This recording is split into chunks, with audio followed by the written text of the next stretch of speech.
आज मी बनवणार आहे कोळंबीचा रस्सा. कोळंबीला मसाला लावून घेणार आहे. हळद, मीठ, धना पावडर, लाल तिखट, आलं लसूण पेस्ट छानपैकी लावून साईडला ठेवणार आहे. तोपर्यंत मी इथं मसाला करणार आहे. याच्यात थोडी आलं लसूण पेस्ट आहे, बघू शकता. खोबरं टाकलेलं आहे, थोडेसे काजू टाकलेले आहे, कोथिंबीर टाकली, मिरची टाकली, जिरं टाकलेलं आहे, कांदा टाकलेला आहे. छानपैकी मीठ टाकून छानपैकी मिक्सरला मस्त पेस्ट करून घेतलेली आहे, बघू शकता तुम्ही.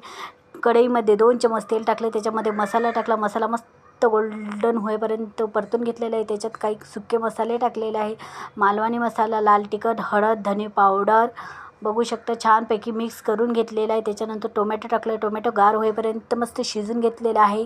त्याच्यामध्ये आपली कोळंबी टाकलेली आहे. कोळंबी छानपैकी मिक्स करून घेतलेली आहे. त्याच्यानंतर गरम पाणी टाकून मस्त एक उकळी येईपर्यंत मस्त शिजून घेतलेली आपली कोळंबी रेडी आहे. कशी वाटली रेसिपी नक्की कमेंटमध्ये सांगा. व्हिडिओ आवडला तर व्हिडिओला लाईक करा, चॅनल सबस्क्राईब, कोथिंबीर टाकून मस्त